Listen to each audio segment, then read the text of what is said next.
तो इस वक्त चर्चा द्रौपदी मुर्मू के राष्ट्रपति बनने की है। भारत के उस लोकतंत्र की बात हो रही है जो किसी के साथ धर्म, जाति, गरीबों या अमीरी की बुनियाद पर भेद नहीं करता। लेकिन चर्चा इसके साथ ही देश के रक्षा मंत्री राजनाथ सिंह के उस बयान की भी है जो उन्होंने देश के पहले राष्ट्रपति जवाहरलाल नेहरू और 1962 के चीन युद्ध को लेकर दिया।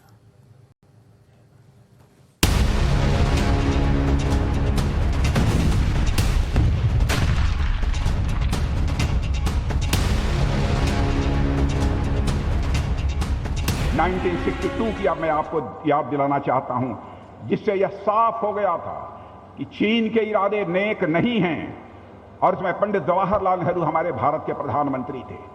बहुत सारे लोग पंडित जवाहरलाल नेहरू की आलोचना करते हैं। मैं भी एक विशेष राजनीतिक दल से आता हूं। मैं भारत के किसी भी प्रधानमंत्री की आलोचना नहीं करना चाहता और किसी प्रधानमंत्री की नीयत पर मैं कोई सवाल या निशान भी नहीं लगाना चाहता हूं, क्योंकि मैं जानता हूं नीयत में किसी की खोट नहीं हो सकता है। नीतियों को लेकर विवाद हो सकता है, नीतियों को लेकर तो हम आलोचना कर सकते हैं, लेकिन किसी की नीयत के ऊपर मैं कोई सवाल या निशान नहीं लगाना चाहता। रक्षा मंत्री बीजेपी के कद्दावर नेताओं में से एक राजनाथ सिंह, देश के पहले प्रधानमंत्री पंडित जवाहरलाल नेहरू को लेकर राजनाथ के यही विचार हैं, यही सोच है। बहुत सारे लोग पंडित जवाहरलाल नेहरू की आलोचना करते हैं। मैं भी एक विशेष राजनीतिक दल से आता हूं। मैं भारत के किसी भी प्रधानमंत्री की आलोचना नहीं करना चाहता और किसी प्रधानमंत्री की नीयत पर मैं कोई सवाल या निशान भी नहीं लगाना चाहता हूं, क्योंकि मैं जानता हूं नीयत में किसी की खोट नहीं हो सकता है। नीतियों को लेकर विवाद हो सकता है, नीतियों को लेकर तो हम आलोचना कर सकते हैं, लेकिन किसी की नीयत के ऊपर मैं कोई सवाल या निशान नहीं लगाना चाहता। इतिहास गवाह है, देश जानता है, दुनिया जानती है कि बीजेपी 1962 को लेकर हमेशा से ही जवाहरलाल नेहरू पर हमलावर रही है।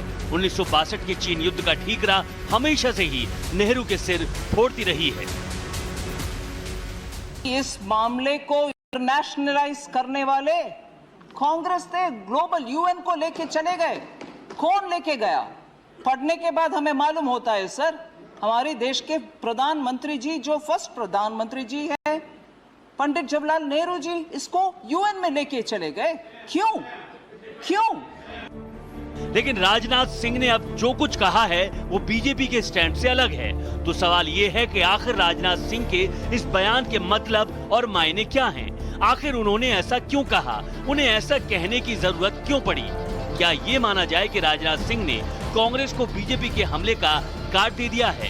क्या राजनाथ सिंह ने अपनी ही पार्टी को असहज कर दिया है? बीजेपी का इंटरनल मैटर है, वो तय करें कि राजनाथ सिंह ने किस परिप्रेक्ष्य में कहा। राजनाथ सिंह जी सीनियर लीडर हैं और एक मतलब मैं समझता हूँ कि इस कैबिनेट में जो एक दो लोग हैं उनमें सबसे एक्सपीरियंस पर्सन है। बीजेपी इसको कैसे लेगी होगी? इसमें कोई दो मत नहीं कि नेहरू की नीयत पर शक नहीं किया जा सकता है। उन्होंने चीन पर भरोसा किया, उसके बदले चीन ने धोखा दिया। लेकिन सच यही है कि बीजेपी अब तक इस मसले पर हमेशा नेहरू को ही घेरती रही है। Bureau report, Times now Bharat. तो पूरी ये रिपोर्ट आपने देखी और इस पर ओपिनियन देने के लिए हमारे साथ इस वक्त दो खास मेहमान मौजूद हैं। सीनियर जर्नलिस्ट आशुतोष जी हमारे साथ जुड़ गए हैं और हमारे साथ अवनिजेश अवस्थी जी भी पॉलिटिकल एनालिस्ट इस वक्त मौजूद हैं। सबसे पहले आशुतोष जी, आपका रुख मैं यहाँ करना चाहूंगी। देखिए, राजनाथ सिंह एक सार्वजनिक कार्यक्रम में कारगिल विजय दिवस पर शहीदों को याद करते हुए ये बात तो कहते हैं, लेकिन उनके इस बयान को किस तरह से डिकोड किया जाए जब वो ये कह रहे हैं कि नेहरू जी की नीयत पर कोई शक नहीं और हमने तमाम ऐसे मौके देखे हैं जब किस तरह से नेहरू और उनकी नीतियों की, उनके दौर की आलोचनाएं बीजेपी के ही नेता करते रहे हैं। तो क्या ये बीजेपी को अनकंफर्टेबल करने वाला बयान है? नहीं, मैं नहीं कहता हूं कि बीजेपी को अनकंफर्टेबल करने वाला बयान हो। बयान होना भी नहीं चाहिए। मेरा अपना व्यक्तिगत तौर पर मानना है कि देश के प्रधानमंत्री चाहे कोई भी हो, चाहे वो पंडित जवाहरलाल नेहरू हो या नरेंद्र मोदी हो या फिर अटल बिहारी वाजपेयी हो या फिर लाल बहादुर शास्त्री और नरसिम्हा राव हो, उनकी नीयत पर हमें सवाल नहीं खड़े करने चाहिए और मैं इस बारे में बहुत फर्म बिलीवर हूं। हाँ, उनकी जो पॉलिसीज हैं, उनकी जो नीतियां हैं, उस पर जरूर चर्चा होनी चाहिए और उस पर जितनी भी क्रिटिकल हो सके उतनी क्रिटिकल चर्चा होनी चाहिए। जहां तक 1962 में चीन युद्ध की बात है, तो जाहिर सी बात है नेहरू से गलती हुई।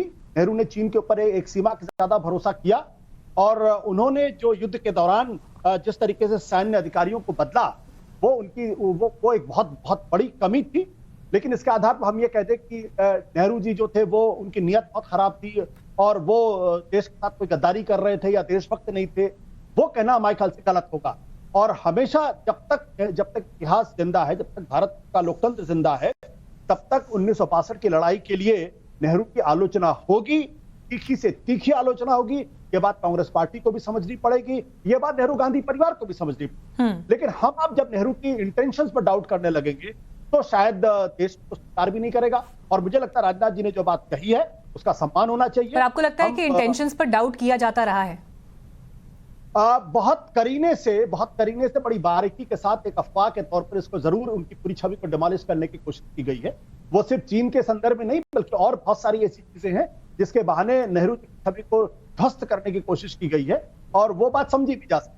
आपने राजनाथ सिंह जी की बात कही, ये आशुतोष ने बिल्कुल सही कहा कि नीतियों की आलोचना होनी चाहिए और होती है। और सिर्फ 1962 की हार ही एक कारण नहीं है, और बहुत सारे कारण हैं जिनके कारण नीतियों की, मैं जवाहरलाल नेहरू एज ए व्यक्ति की बात नहीं कर रहा हूँ, मैं उनकी नीतियों की बात कर रहा हूँ। जैसे यूएनओ में परमानेंट असेंबली सीट की जो बात हुई थी, उसमें जिस तरीके से विजय लक्ष्मी पंडित को उन्होंने पत्र लिखा, जिसका उल्लेख शशि थरूर ने अपनी किताब में भी किया है, कि उन्होंने कहा कि नहीं हम तो अभी नए देश हैं, छोटे देश हैं, एक महान देश जो है चाइना, उसकी जगह हम कैसे ले सकते हैं, वो नहीं लेनी चाहिए और हमें बिल्कुल इस तरीके से यूएस के सेनेट की, उसकी कांग्रेस की वो बिल्कुल नहीं तरफदारी करनी चाहिए और उसमें ट्रैप में नहीं फंसना चाहिए। ऐसे बहुत सारी बातें। इसलिए मैं ये कह रहा हूं कि इन तमाम वक्तव्यों के आधार पर उनके राजनीतिक अर्थ निकालने की बजाय एक राजनीतिक परिपक्वता के अर्थ निकाले जाएं तो वो ज्यादा बेहतर होगा। हालांकि देखिए, राजनाथ सिंह के स्टेटमेंट को जिस तरह से देखा जा रहा है वो एक अलग तस्वीर, लेकिन आज एक और बीजेपी के टॉप लीडर केंद्रीय मंत्री नितिन गडकरी की तरफ से भी ऐसा बयान आया जिसे लेकर लोग अपने अपनी तरह से उसके मायने निकाल रहे हैं, अर्थ निकाल रहे हैं। पहले आपको उनका ये बयान सुनवाते हैं, फिर उस पर आगे रिएक्शंस लूंगी।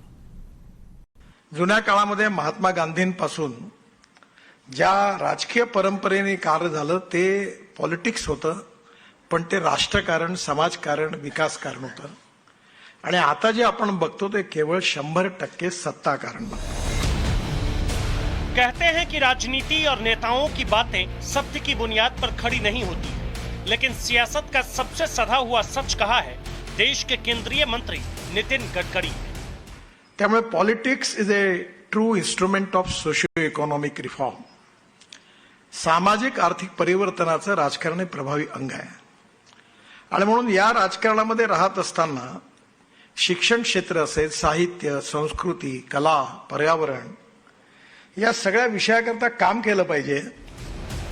पहले भी नितिन गडकरी सत्ता और सियासत के लिए साफगोई से अपनी बात रखते आए हैं, लेकिन इस बार उन्होंने सीधे सीधे कहा कि अब सियासत का एकमात्र और सीधा मकसद है सत्ता। जुन्या काळामध्ये महात्मा गांधींपासून ज्या राजकीय परंपरेने कार्य झालं ते पॉलिटिक्स होतं, पण ते राष्ट्रकारण, समाजकारण, विकासकारण होतं। आणि आता जे आपण बघतो ते केवळ 100% सत्ता कारण बघतो। इसमें कोई दो राय नहीं कि वक्त के हिसाब से सियासत का स्टाइल बदला है। ये भी सच है कि वक्त के हिसाब से सियासत का मकसद अब सत्ता के जरिए बदलकर अपने निजी फायदे के रूप में इस्तेमाल होने लगा है। ऐसे वक्त में नागपुर में एक निजी कार्यक्रम में नितिन गडकरी ने सत्ता की नई परिभाषा देकर एक नई बहस छेड़ दी। एक तरफ नितिन गडकरी ने बयान दिया, दूसरी तरफ कांग्रेस ने इसे मुद्दा बना लिया। कांग्रेस नेता प्रमोद तिवारी ने पहले गडकरी की तारीफ की, फिर जवाब दिया कि आज सत्ता के हालात को देखकर उनके दिल से ऐसी आवाज निकली। नितिन गडकरी जी उन गिने चुने लोगों में हैं जो कभी सच बोलते हैं भाजपा में।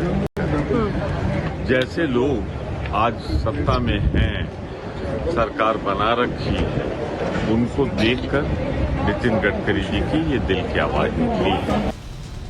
सिर्फ कांग्रेस ही नहीं, बाकी विपक्षी दलों के नेता भी गडकरी के इस बयान के बहाने बीजेपी को घेरने की कोशिश में हैं। शिवसेना का कहना है कि गडकरी ने तो अपनी पार्टी पर ही चुटकी ले ली है।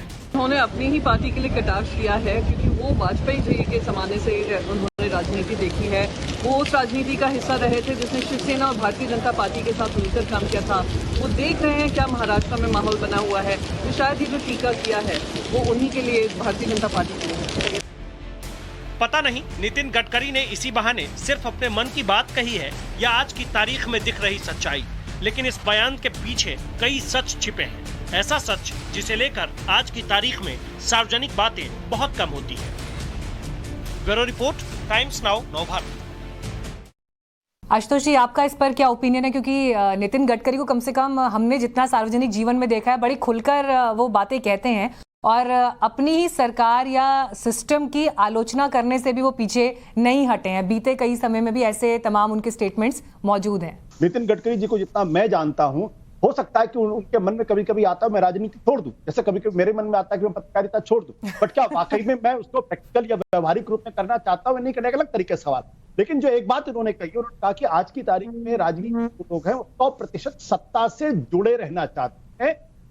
ये जो प्रवृत्ति राजनीति के अंदर आई है, इस पर उन्होंने कड़ी टिप्पणी की और मुझे लगता है ये बिल्कुल सही टिप्पणी आज की तारीख में। उसका ना तो सत्ता पक्ष से कोई लेना देना है, ना उसका विपक्ष से लेना देना। आज की राजनीति अगर आप देखें, चाहे वो तमिलनाडु से लेकर कन्याकुमारी तक, आदमी काउंसलर के चुनाव से इसलिए लड़ता है, उसका सामाजिक सेवा का मतलब बहुत कम होता है।